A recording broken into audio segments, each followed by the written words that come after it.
Tanin Auto Electronix here. Today we are working on a Honda Goldwing removal and installation of the speedometer cluster itself. As you can see, common issues are the LCD display, which we have addressed. We're just going to be basically removing all these panels to get access to the cluster and then removing the cluster. Alright, removal is complete.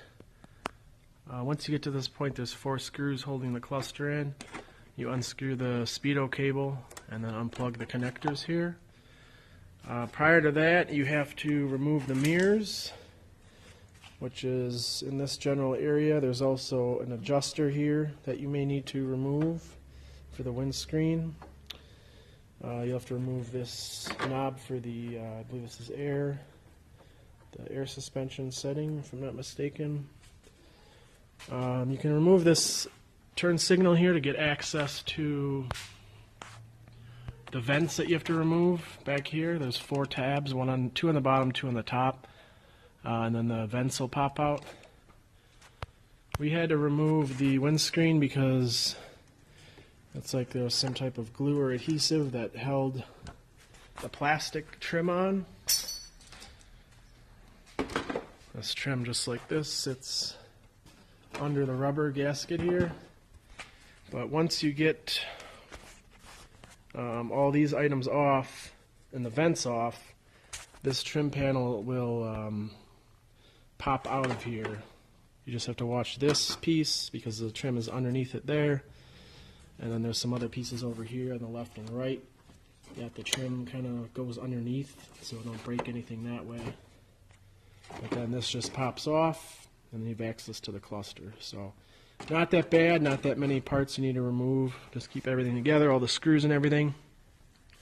So at this point you can now disassemble the cluster or send it in to us for repair.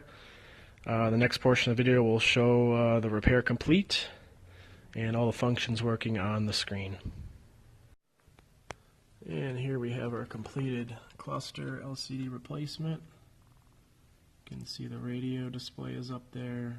All the lights are nice and blue with the new bulb cap and bulb kit we have. And if you have air pressure control, the clock, if you press and hold the pressure check button, it'll change to PSI. If you have a metric system, it'll say KPA if you're international. And then FM, stations change. If you have a cassette, it'll show various options like that, or whatever, headset, AM, B, all your radio buttons